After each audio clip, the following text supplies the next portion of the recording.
Dans ce même livre, un petit plaidoyer pour une grande réforme, vous avez décrit les 3 grands chocs culturels des pays musulmans.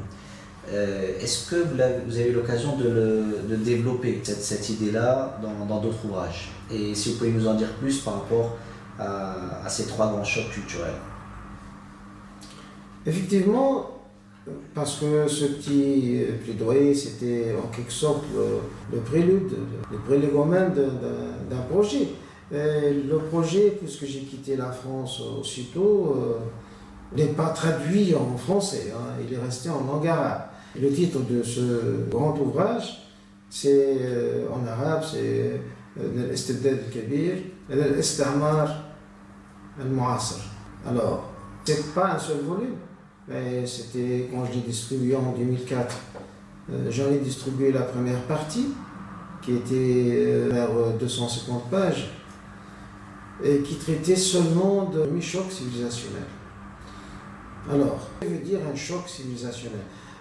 Pourquoi je l'ai appelé culturel? Parce que quand on définit la civilisation dans le champ anthropologique, on écrit généralement une équation entre la civilisation et la culture.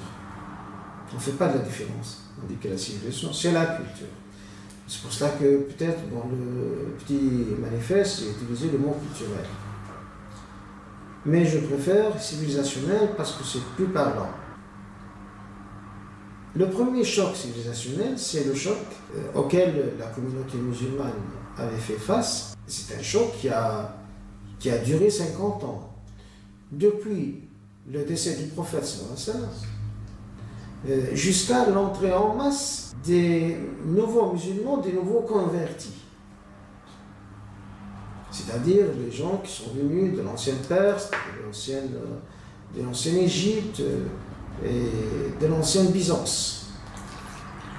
Donc on a eu un grand flux de nouveaux convertis pendant la première moitié du 1er siècle. Et par la suite aussi, quelques-uns sont venus quand même aussi du Maghreb.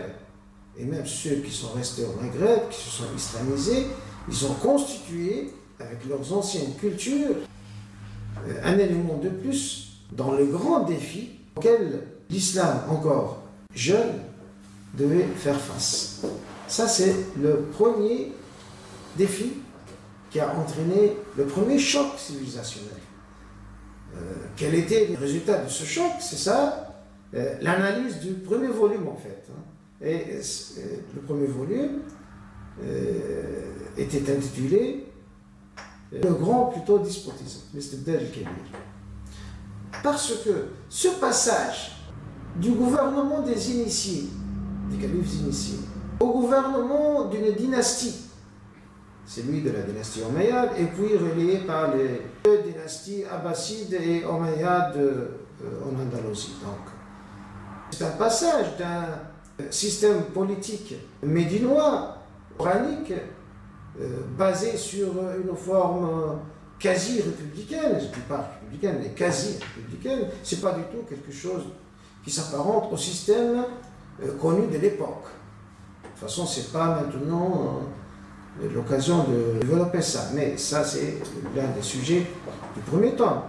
Passer de cet état-là à un état de despotisme conventionnel comparable à toutes les dynasties de l'époque, c'est une chute. Et donc c'est le résultat de cette première confrontation, de ce premier choc civilisationnel. Comment cela s'est fait? Cela méritait une analyse scientifique. J'ai essayé de le faire pour comprendre l'époque du grand despotisme. Pourquoi le grand despotisme? C'est le despotisme qui a duré 1 siècle et demi, avec une mainmise implacable sur tous les aspects de la vie. Bon, par la suite, au IIIe siècle, on a connu un effritement de cette poigne de fer, et on a vu la naissance de plusieurs mouvements qui commencent par lever le slogan de la résistance ou de la rébellion, et par la suite elles finissent elles-mêmes dans un projet comparable aux dynasties qu'elle combattait. Et là, on n'est plus dans un schéma d'un seul despotisme d'une dynastie, mais un schéma d'effritement de ce despotisme-là a caractérisé la société musulmane jusqu'au deuxième grand choc.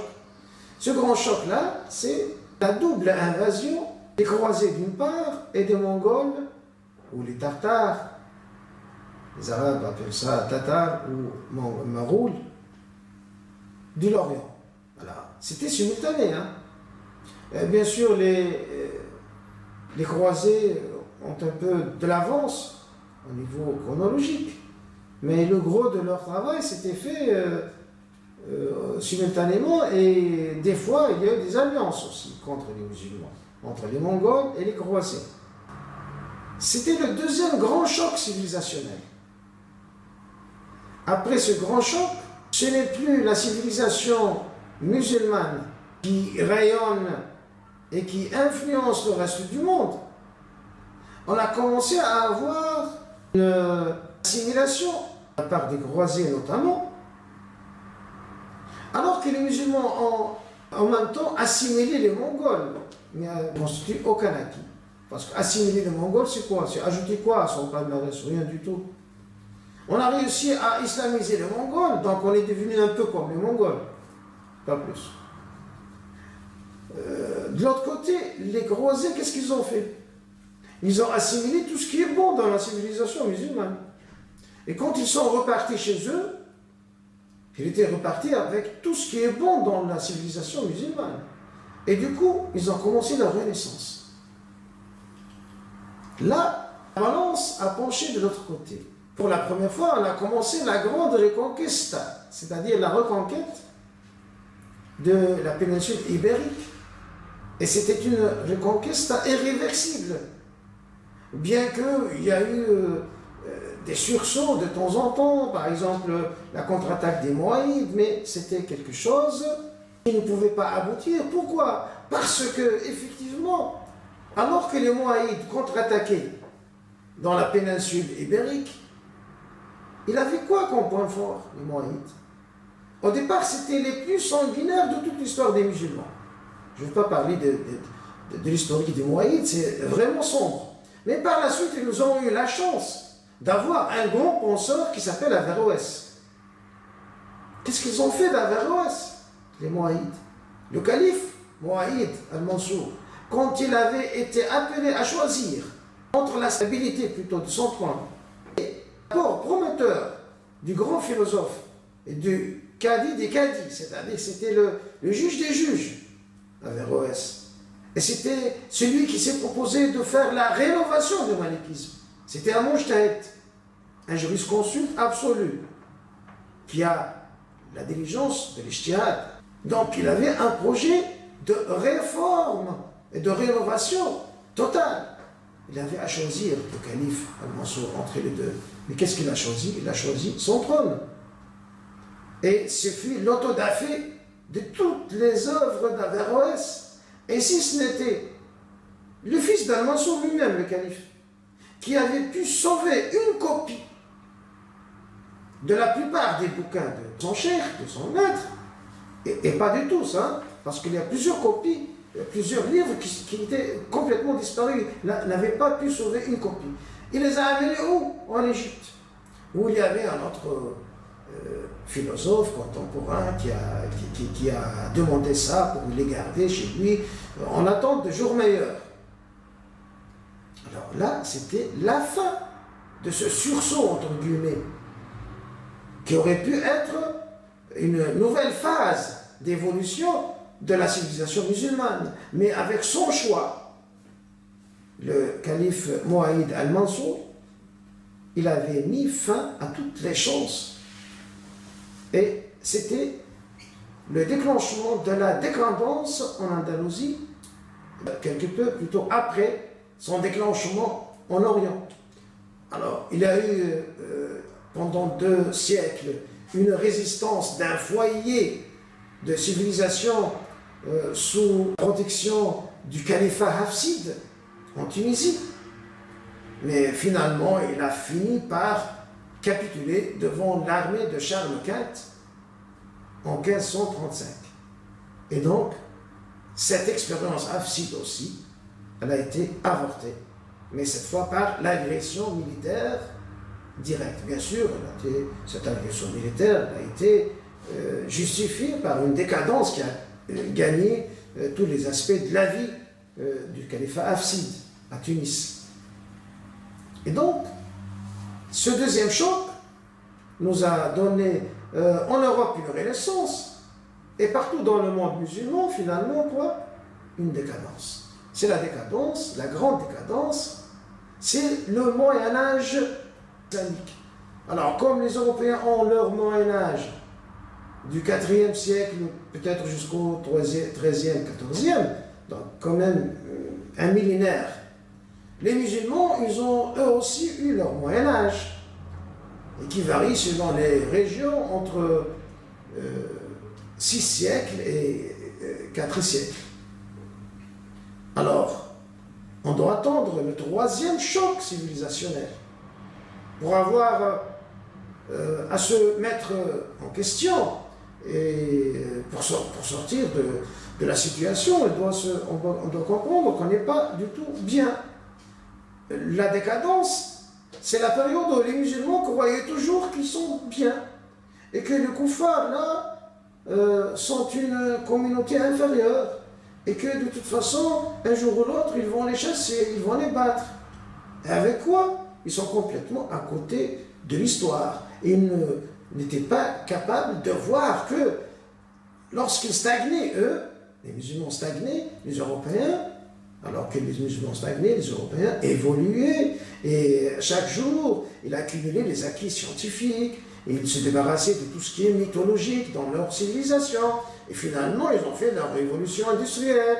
Et avec la révolution industrielle, ils sont revenus, cette fois, pour reconquérir le monde musulman, mais en position de force. Parce que les croisades, c'était en position de faiblesse. C'était les moins développés qui attaquaient les plus développés. C'était comparable aux Mongols. Cette fois, ce n'est pas la même chose. Ce sont les plus développés. Ce sont ceux qui ont réussi leur renaissance, qui viennent demander des comptes à leurs anciens colonisateurs. Rappelons que à un moment de l'histoire, la moitié sud de la France et toute la péninsule ibérique étaient des provinces musulmanes. Et tous les îles de la Méditerranée, la Sardaigne et la Sicile. Donc, il y avait une revanche qui animait certains, et pour d'autres, ce sont des calculs économiques, donc ils voulaient chercher leur intérêt économique. Et ce fut la vague de colonisation moderne, c'est-à-dire la vague du 18e, 19e siècle, surtout 19e siècle. Pour le monde musulman, ça a commencé, si on ne considère pas la chute de Grenade, de l'Andalousie, comme le commencement de cette vague, on doit au moins considérer la chute d'Alger et la conquête de l'Algérie comme un vrai commencement, ou alors la guerre des Balkans. Donc il y a plusieurs commencements possibles selon le centre d'intérêt qu'on a. Mais de toute façon, il est clair que ce grand choc-là s'était fait au XIXe siècle, et c'est là où les musulmans ont commencé à se poser les questions: pourquoi ces koufars-là nous ont vaincus? Et c'est là que les premières réponses sont apparues. Et nous sommes vaincus parce que nous sommes devenus inférieurs. Il faut bien accepter ça. Et donc il faut faire sa renaissance.